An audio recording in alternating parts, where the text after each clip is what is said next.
is the co-leader of Animal and Human Health Program at the International Livestock Research Institute and the lead of the CGIAR initiative on One Health. His current research focuses on the link between health and agriculture, food safety, and infectious and zoonotic diseases, with an emphasis on the use of risk assessment for food safety management with an integrative approach. One Health, or an eco-health approach. He was the ILRI regional representative for East and Southeast Asia, the flagship leader of food safety of CGIAR research program in agriculture for nutrition and health, and the chair of the working group integrating a One Health approach to COVID-19 response. He was also a WHO expert to study SARS-CoV-2 origins in Wuhan, China in 2021. He's a member of the WHO Scientific Advisory Group for the Origins of Novel Pathogens. Prior to joining ILRI, he co-founded and led the Center for Public Health and Ecosystem Research at Hanoi University of Public Health. He's also worked for the Swiss Tropical and Public Health Institute and was a postdoctoral research in microbiology, health, and the environment. And for those of you who were here when Jakob Zinteig was here, that's who Nguyen had worked with before. It's also my pleasure to introduce Florence Mutua, who will speak second. Florence is a scientist of the International Livestock Research Institute based in Nairobi, Kenya. She's interested in food safety and One Health. Florence is a veterinarian who holds a PhD in epidemiology from the University of Nairobi. Her early research was on smallholder pig health and production. Florence's postdoctoral research was on traceability in cattle traded in major routes in East Africa. Prior to joining ILRI, Florence taught at the Faculty of Veterinary Medicine at the University of Nairobi. And from a personal point of view, Florence and I worked for many years together on research in Kenya, and she was instrumental in the work that we completed there. So it's a great pleasure for me to see Florence again. So with that, I'll pass the mic over. Thank you, Kate, very much for the kind introduction. I just want to check if our colleague online, can you hear us? Okay, good afternoon, everyone. And thank you very much, Professor Kate Dewey. I don't know how I call you for the kind introduction. I have to say that I'm very happy to be in Guelph for the first time. And when I come here, I realize that actually our connection is great. We know many people, in particular, my former boss, Jakob Zinteig, who spent 1 year here for his sabbaticals. Jakob, if you watch afterwards the recording, or you are here visiting to Switzerland from my side. And also I discovered also that in the One Health that I'm talking today, influenced by wealth people. Actually, you might remember the former colleague, Professor David Wintertails. So he was actually at Southeast Asia when I started my research group on eco-health.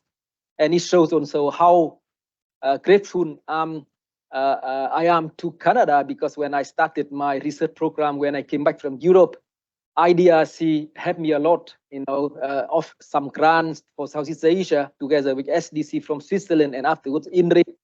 So really thanks a lot to Canada at some point for my, for contributing to own this research in Southeast Asia that I was before.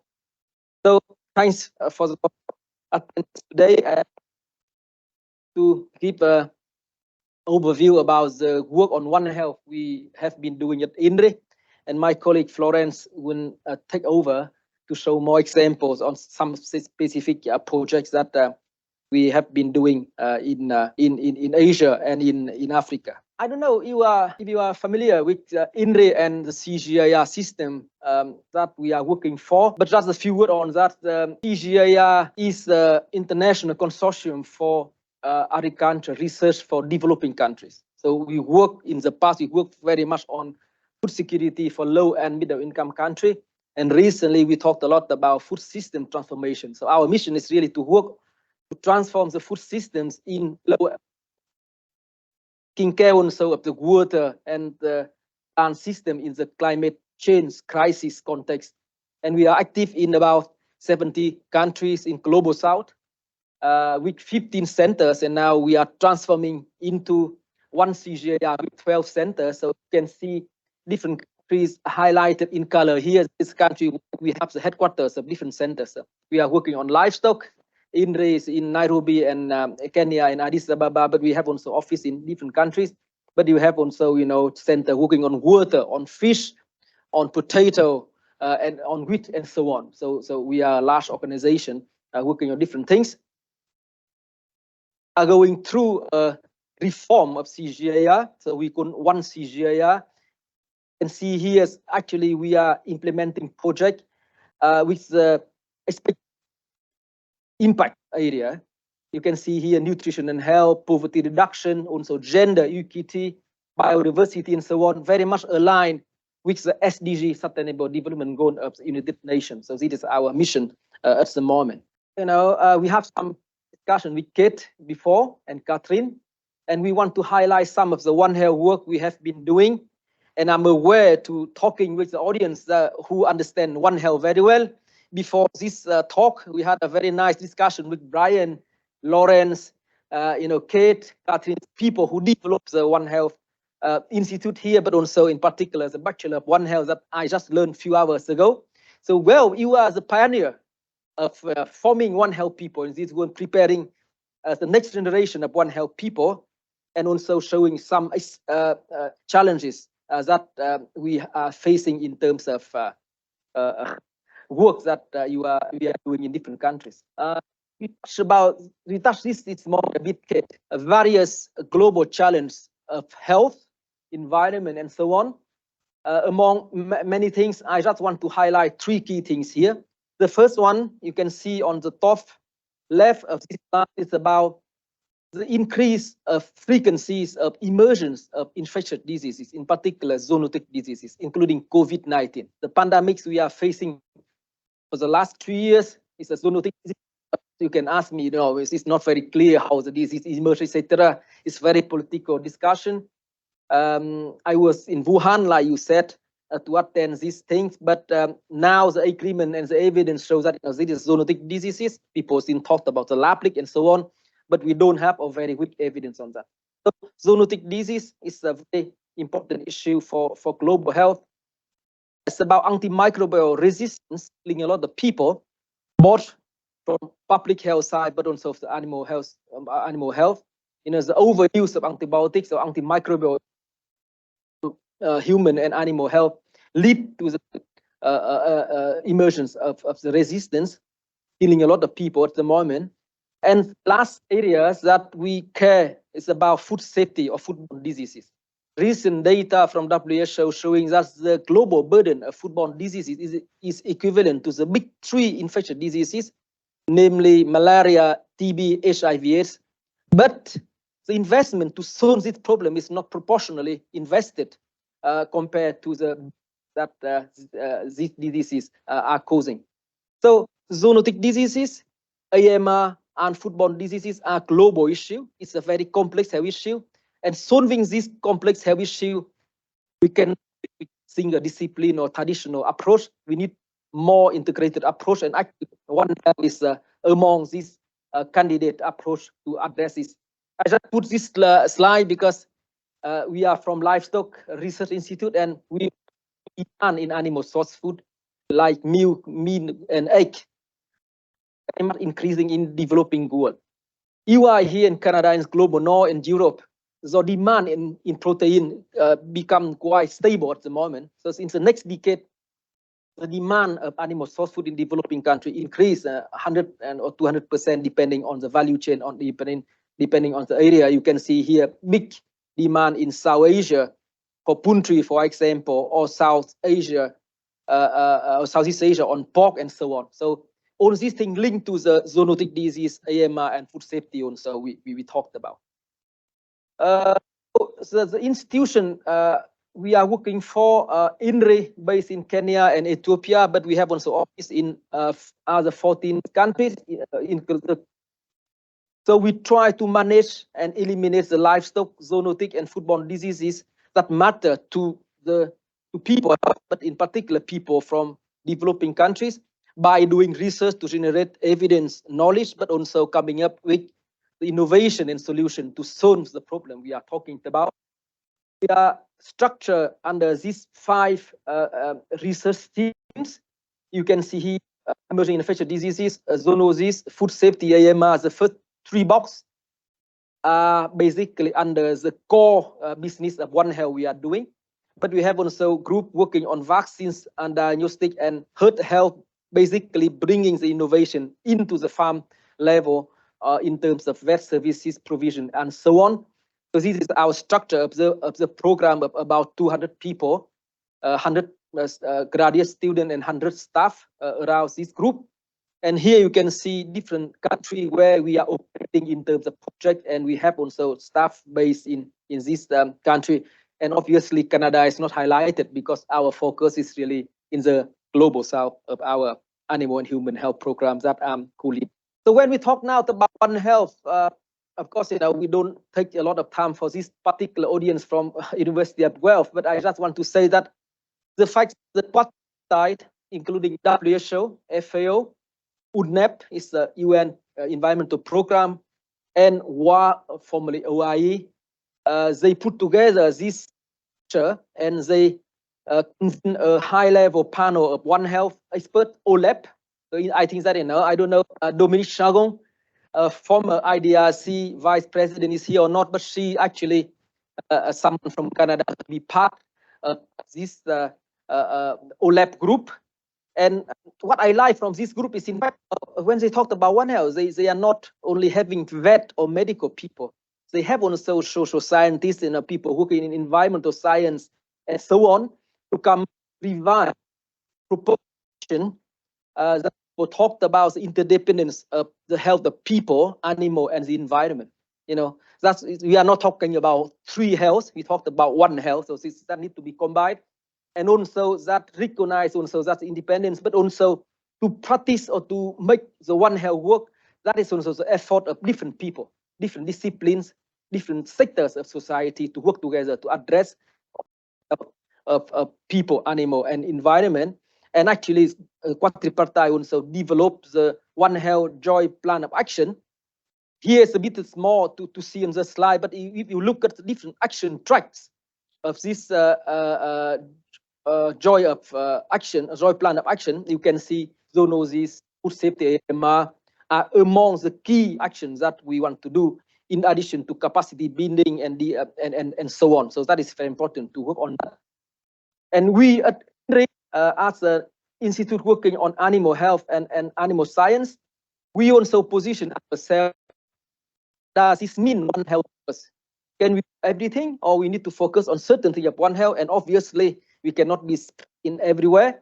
We take the One Health concept, which is the entry point of an institute who work on animal health and livestock. And of course, what we cannot do, we need other people to help us to do. So that's why the partnership come in as a very important concept to realize One Health operationalization.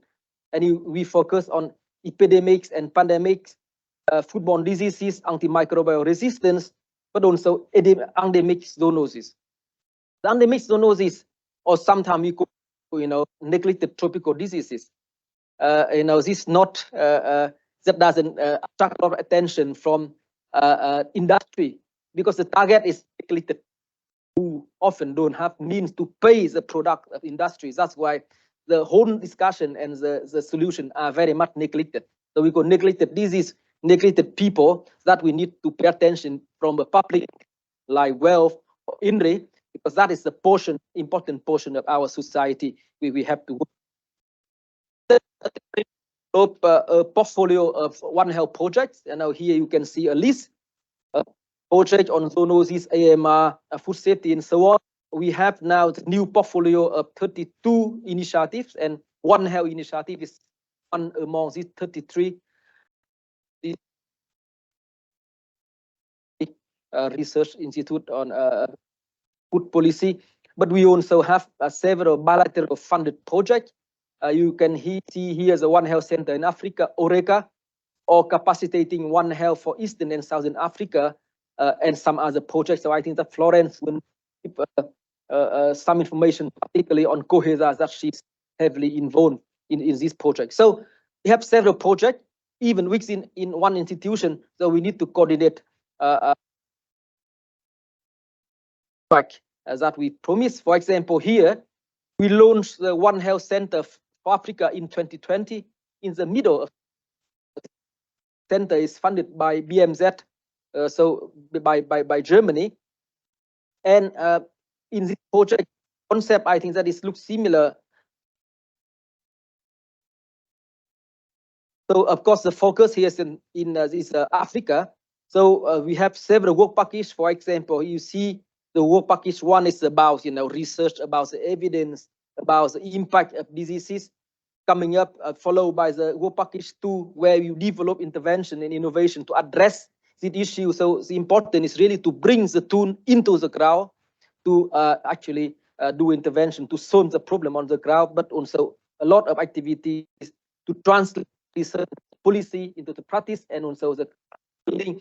And that's why the theory of change come in. In fact, we want at the end of this project like One Health Center in Africa. So when I look at this theory of change, I'm thinking of the outcome mapping, because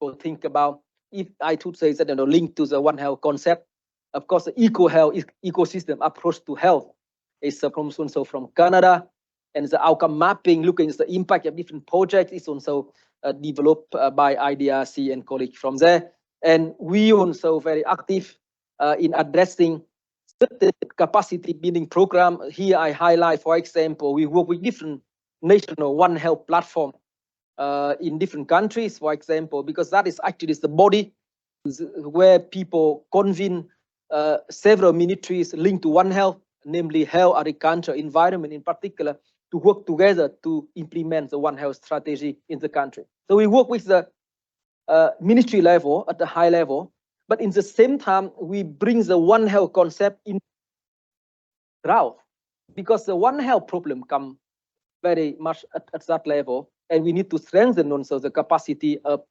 our animal health workers, people from the community, so that they understand first and they actually help to implement certain One Health project.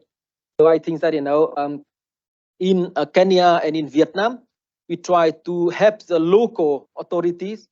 That can be a town, that can be a province, that can be a county, depending on the country you work. The name changes a bit, but the idea is to create different One Health site or One Health labs where you have local people, animal health workers, public health people, students, community, to work together on specific issue. For example, in Kenya, we work with the authorities of Machakos County to address the rabies problem, whereas in Narok County, where you have the Masai Mara, some of you visited safari over there, that is the environment where you have a lot of interaction of wildlife, between wildlife, animal, human, and environment, and we strengthen the capacity of the county in health, in animal health, in environment, to work on specific issue, leptospirosis and other things in that area. So that is very important to talk and to work with high level, but also with the low level in the.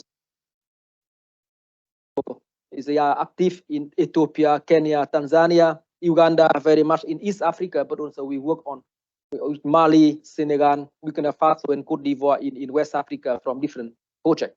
So I highlight this example of ORECA, One Health Center in Africa, funded by BMZ, to show that, this is needed, this type of project is needed, integration is needed, and also so how ORECA works with other projects at ILRI and partners. So one of the recent study of ILRI showing that, and we publish it in One Health journal, we have something like 100 projects of One Health in African continent.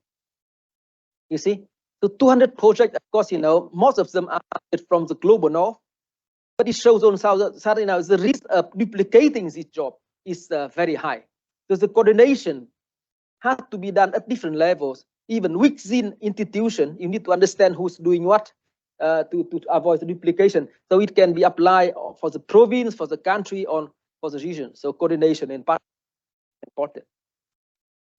So the second example I want to highlight here is about our work about AMR. So during the pandemics, we launched the CGIAR AMR Hub. It's basically the center working on AMR of CGIAR, where we have different centers is on the policy, but also IMI working on water, and World Fish working on fish. And that is the CG centers. Partners also with public health institutions like London School of Hygiene and Tropical Medicine, and some other structure like ICA, this center in Denmark working on IT. Develop this concept to work on various projects and portfolio to understand the use of antimicrobial, including antibiotics. What are the drivers influence the use of farmers or vets and so on in livestock sector? What is the mechanisms of resistance in different environment? What are the interventions we can develop? What are policy we can support and work with the country? So what capacity in terms of diagnostic, detection and so on we can work in the spirit of a partnership. So we have a website here. If you want more information, that can be there. And after certain years of working, we realize that, of course, we know certain things, but many other things we don't know yet, and we don't have solution to address the AMR issue in developing countries. And that is very important that you understand, but we need also to do something to change the situation. So that is our concept. And now we come into the context that, here, the size of different bubbles here, you can see that that was the quantity of work we did in the last 4 or 5 years. So you do a lot of things on AMU, antimicrobial use, understanding, etc., but very little on intervention, policy, and capacity building. And for that, I think that in the next project we are working at the moment, we try also to address this issue by doing a lot of interventions. And these interventions, maybe I just keep this slide just so just the use of antibiotics in different countries. But here, the study, some of this study in Asia and Africa showing that the management of antibiotics usage or antimicrobial use in the global south looks very different.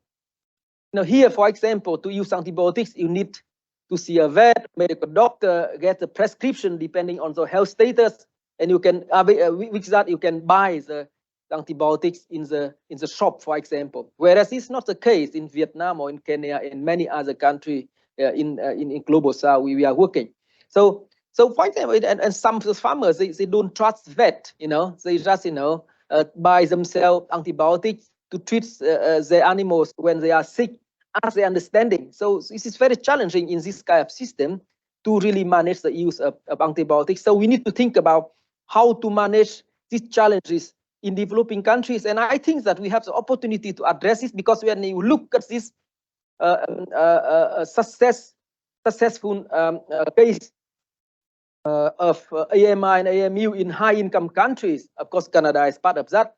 But you can see that in Europe, a study showing that for the last 10 years, the sale of antibiotics in animal health sector, for example, reduced 43 or even 60% in certain countries. So we can do that with regulation and on the intervention in high-income country, or in aquaculture sector, where antibiotics are very much used also. Here is the example in Norway, for example. The productivity of salmon growing up here, but actually the use of antibiotics reduced to a very significant level. So it looks like that we have solution in developed countries that are not working yet in developing countries. So we need to see the reason and the bottlenecks of that. And of course, when we look at that, the gender perspective is also very important to address livestock and AMR, because in developed countries like here in the Netherlands, Denmark, or Germany, about only 10% of farm have women involvement in the animal production and so on. Whereas in developing countries, this proportion is about 2/3 of that, of women, 6 million poor people, who are female involved in livestock. So any intervention on livestock and AMR need to take seriously the gender perspective, as you neglect or you exclude them in the discussion, and that would not lead to the success of the project implementation in intervention of AMR. And of course, partnership, many people working on that. That is about One Health. One institution is not enough. We work with many organizations to address this issue. Okay, so that was about AMR.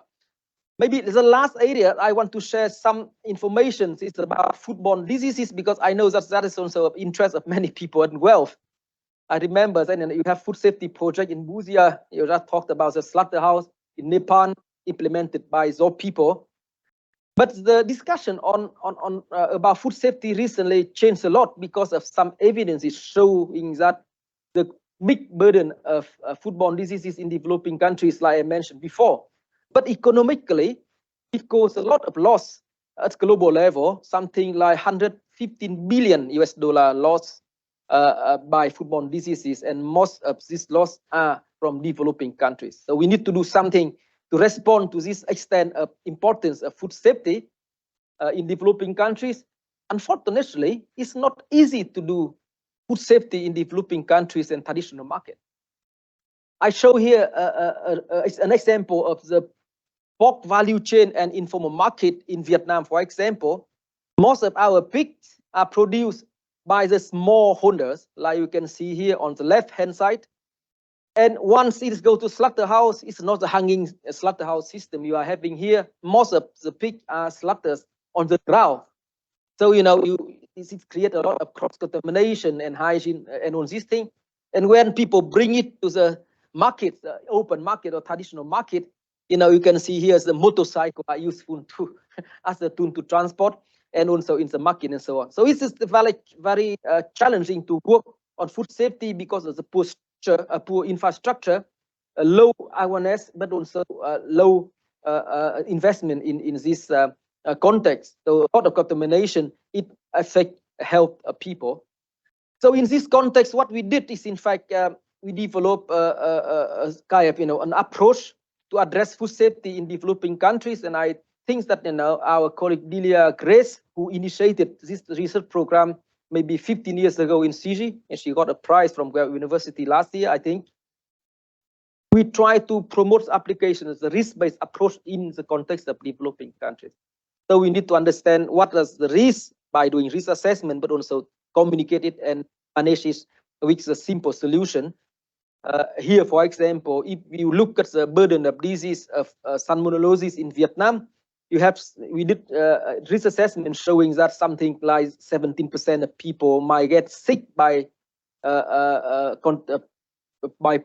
eating pork that were contaminated by salmonella. And we also quantify the economic impact of $107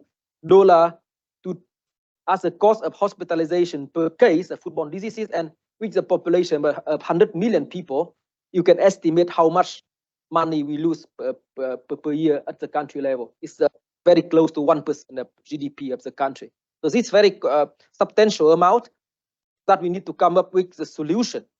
And the solution we give based on our research, both research and also intervention, that actually to tackle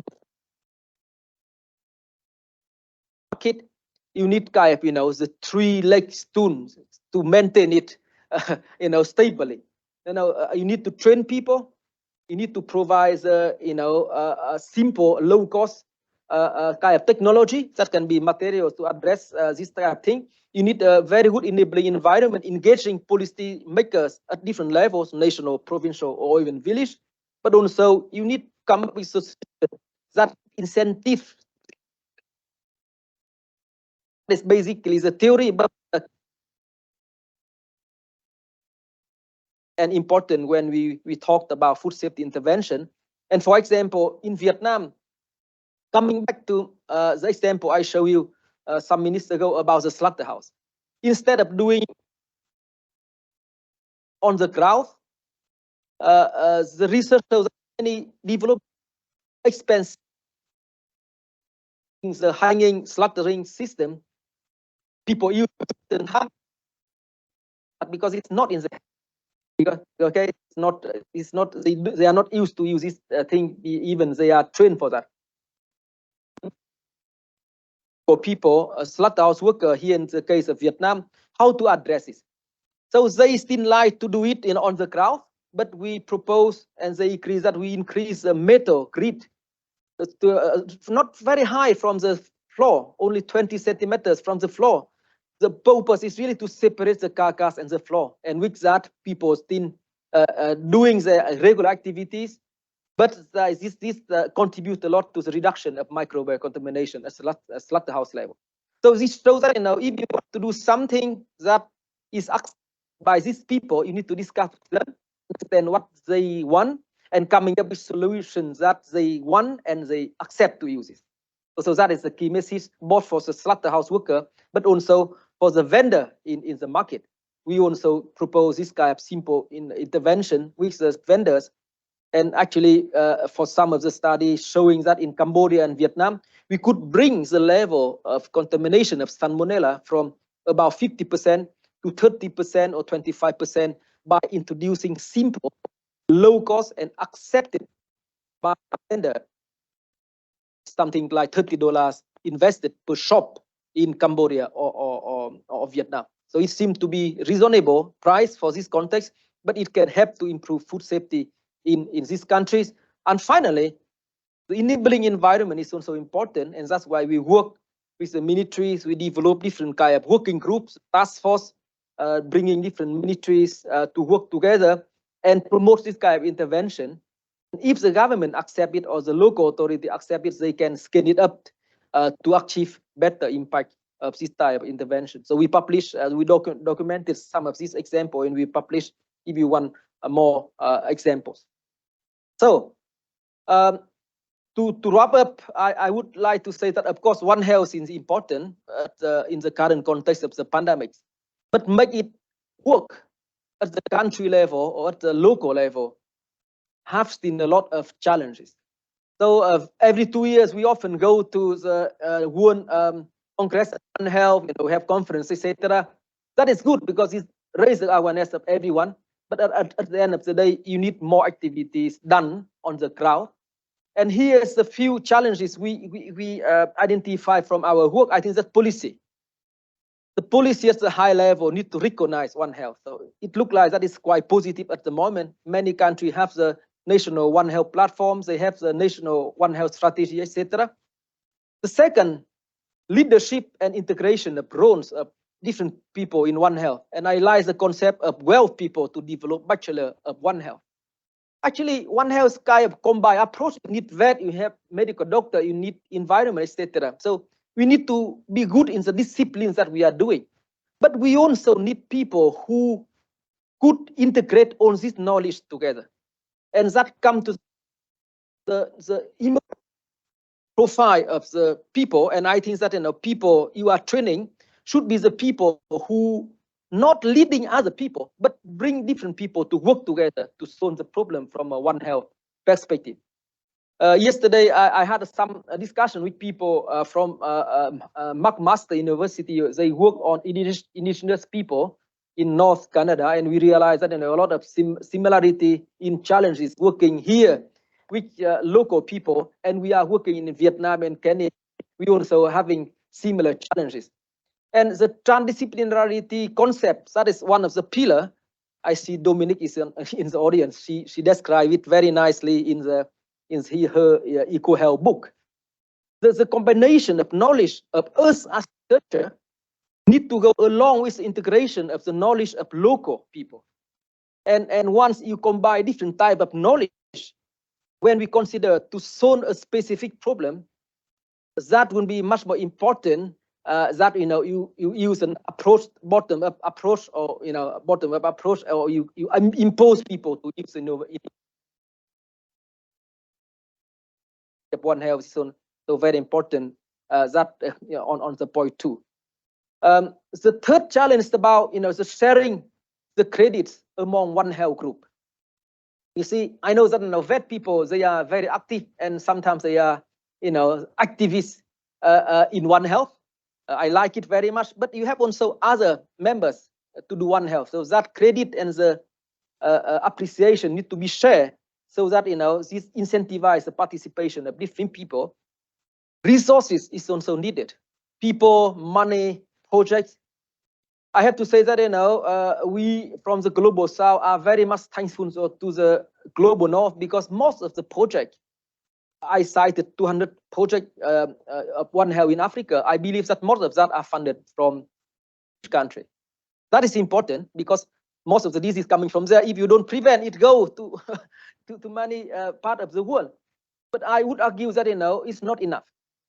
People from a country from the global south need to also take the responsibility to invest themselves in One Health discussion and One Health operationalization discussion, because you cannot expect a resource coming from outside to solve the problem in their own country or their own continent. So I mean, we need really to push on. So the agenda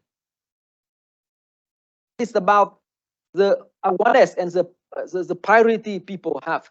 People need to put One Health as the important priority, so that in the financing plan, they put money to solve the One Health discussion in their own country.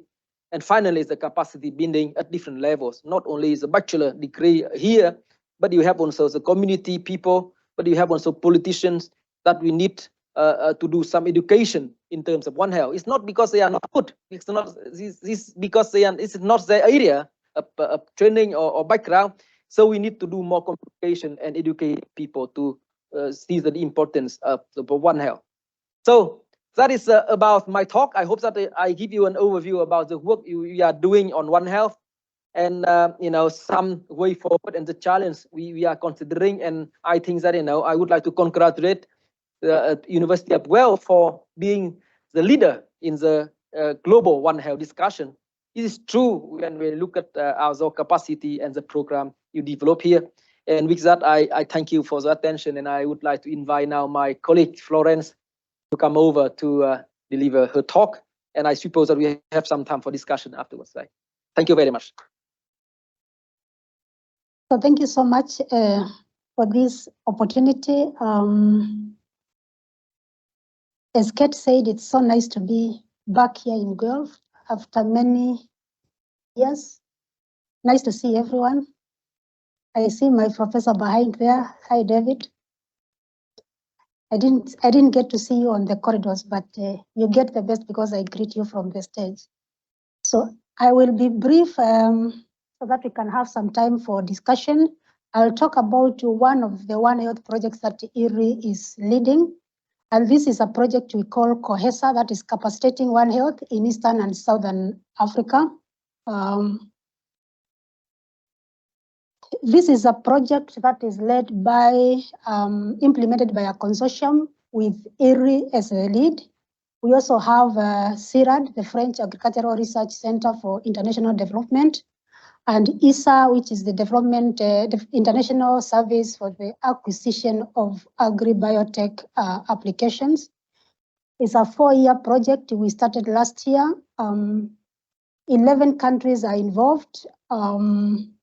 These are countries in Eastern and Southern Africa. It's an EU-funded project with co-funding from ILRI and CIRAD.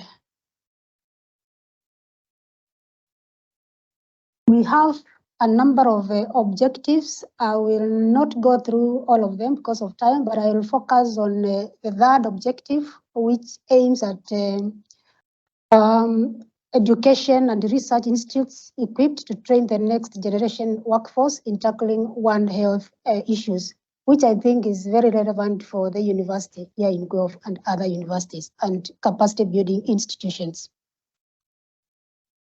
So the project has 5 work packages, sort of linked to the objectives that I showed earlier.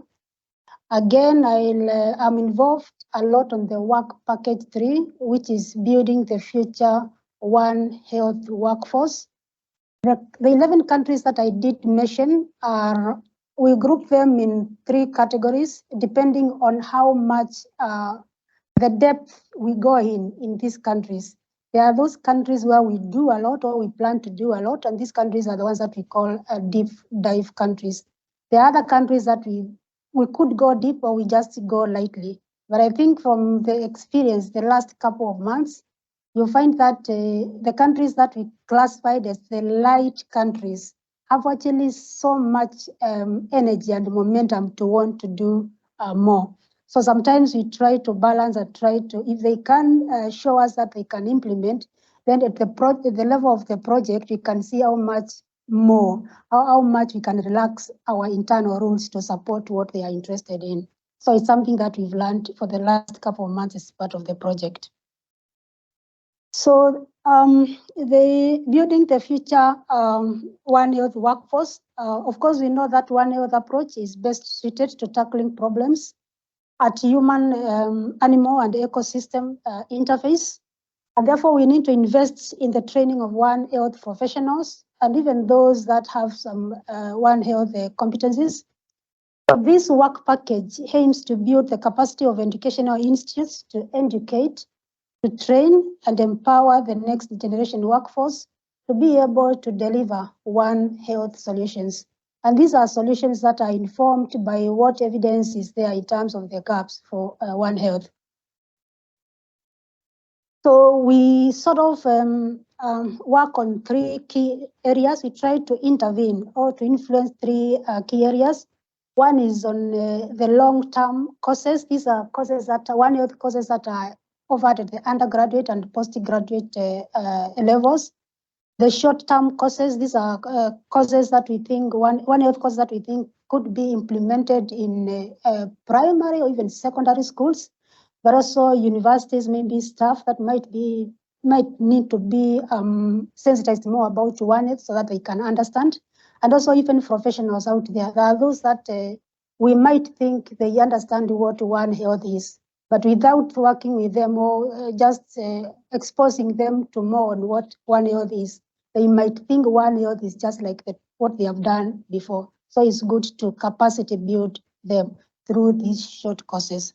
And of course, the training of One Health trainers. I think these are research institutions that we expect they will be influential, or they are influential in building the capacity of the people that pass through them to be able to implement One Health research in the future. So we don't leave them behind in this project. So we have a number of activities. I'll just go through some of them. One key activity is the benchmarking, the One Health benchmarking. So as part of the project, we define two areas of, okay, it's just one area, but we split it into two. One is influencing the institutions themselves, but also influencing the regions themselves. We talk about the Eastern Africa, but also the Southern Africa. So we've started and actually almost completed the process of One Health benchmarking for the East Africa countries. And these are countries that go beyond, because not all of them are part of the project. So we have additional that are not part of the project, but because we are taking this one regional approach, they are being exposed to the project through that.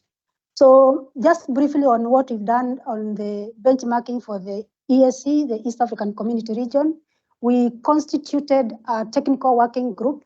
This is the group that worked under the guidance of the regional body in charge of harmonizing training in the region. It's called the Inter-University Council of East Africa. So these experts worked under that group to be able to brainstorm and develop a plan and implement the plan to come up with the benchmarks for One Health. And this is One Health at the master's level. So we've gone through that process. We've done several online meetings, two key physical meetings. They came up with the draft and first draft document of the benchmarks, which we submitted to the region, to the ESC. And the ESC have been able to sit down, review them, and approve them. Just is it two weeks ago or some when we received the news that they've been approved. So we have a regional benchmarks on One Health for the East Africa. So which is a big success because now you're influencing at the regional level. The other bit is once we have these benchmarks approved, then the next thing is to have them implemented as part of the project. Of course, given that this is just a 4-year project and we are in year 2, it is less and less. It's not going to be possible to implement everything throughout in the 2 years that are remaining. But what we are thinking is, unlike, for example, benchmarks for food safety that we worked on last year, where we knew there was no university that was delivering this program for food safety. This is at undergraduate level. For One Health, universities have something at least happening on One Health. So it is be up to them to look at the benchmarks that the region has developed and look at what they have and see where can they improve? Which competencies are they not addressing in their current programs, which they can address as recommended by the benchmarks? If they don't have anything at all going on, then they are free to use the benchmarks to implement curriculum on One Health at master's level. So we did a survey just to understand what One Health courses and programs are happening in these 11 countries, and we wanted to understand from the courses that are defined by these regional benchmarks. Are we going to start from zero? Of course not. We have courses that are defined in those benchmarks that universities can say, yeah, if it's a University of Guelph, maybe there's a department that is having something like, I don't know, policy or something. So when you come together to review your curriculum on One Health, then you know if the regional benchmarks have said you include this, you are not starting from zero. You can just bring that stuff to just deliver on that. And of course, the survey also looked among several other things that we thought were going to be key in informing the next steps for the project. The other bit is on the short courses. So we didn't want, right from the start of this project, we did not want to repeat things. We wanted to build on what is existing. So we did an extensive review of One Health short courses that are out there. And we've developed a huge list of these. So the plan is we have that list, and based on the data that we get from the survey that we've done in these countries, we want to know where is the gap.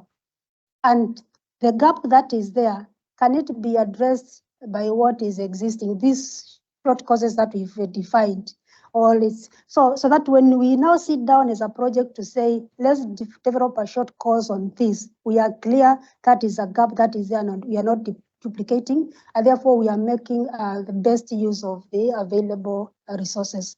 So we are doing that. We also developing from that database of the short courses that are existing anywhere in the world, looking at the world. We want to develop a tool that would facilitate use of that material, because it's there, but maybe not everyone knows. Not all universities in the countries know we have such. So we want to develop a platform through one of the partners where somebody can just go in and key in, maybe you in charge of slaughterhouses, you want some to learn more about this, which is related to One Health. Is there a course existing that I can get? So you can go in and see. And then depending on the resource that you get, then you can say, is there, maybe as part of modifying this tool, once it's ready, we'll see whether we can get responses, at least to know who has gone there. Have they gotten what they wanted? Are there gaps that we still are not addressing, but we still see them from people interacting with that platform? The other bit is on capacitating secondary and tertiary education institutes to deliver on One Health courses and content. That's what, once we have these short courses available, then how do we implement them? And this project is led by country teams, not us as the consortium. We are there to guide them. So it will be for them to come up with these short courses and have a plan on how they will implement in their own context. And of course, Capacity Research Institute to train the next generation of One Health researchers through experiential learning. I think there are a few, when we met over lunchtime, there are a few discussion points that came up, which we think are opportunities where maybe we can engage with Guelph to implement this. Maybe Guelph has, the One Health Institute has already existing One Health materials that we can have a look. Maybe we can enrich, or maybe we can incorporate students to work with us in preparing these. I know Kate talked about, there's something you talked about where you don't get a degree, but there's a word, Yes, micro credentials. And so that's something interesting that we can also pursue together to see how we can learn from each other. So there's a lot, I think, that we can work together. We also met students earlier today, and they told us the different topics that are interested in.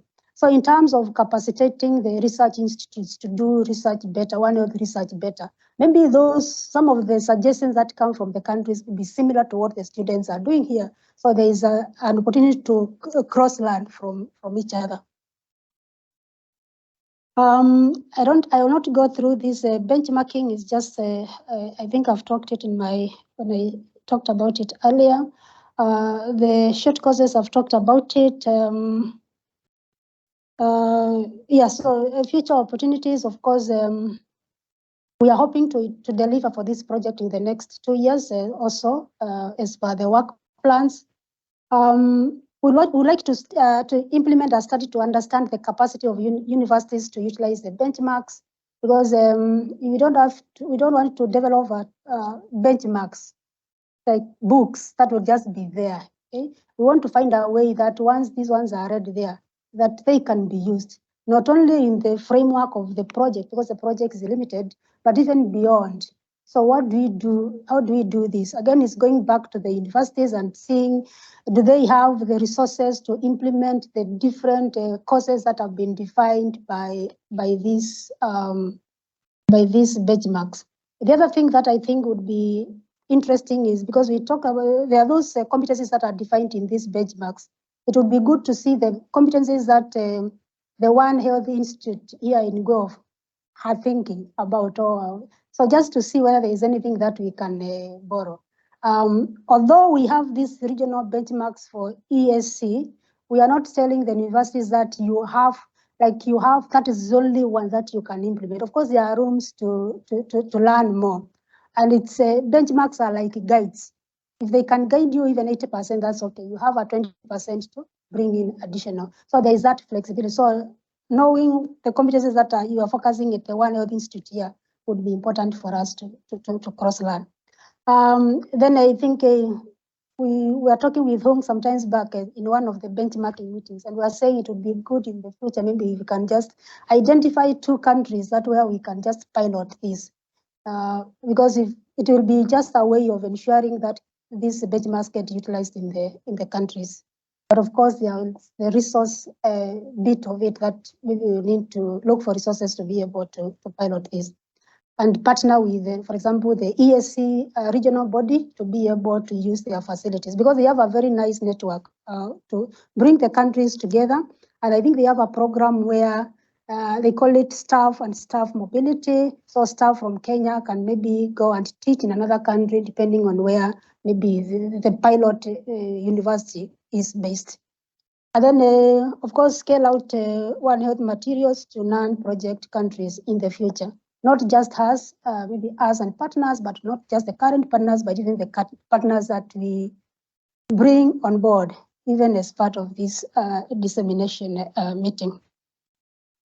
So I think that's it. So this project from ILRI side, I said ILRI is leading the project. It's led by our colleague, Dr. Theo Nitz, and Delia and myself are involved in coordinating the work package 3 activities.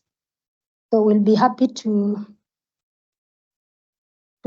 take any questions from you. Of course, not to me alone, but also to Hong. Thank you so much for your time.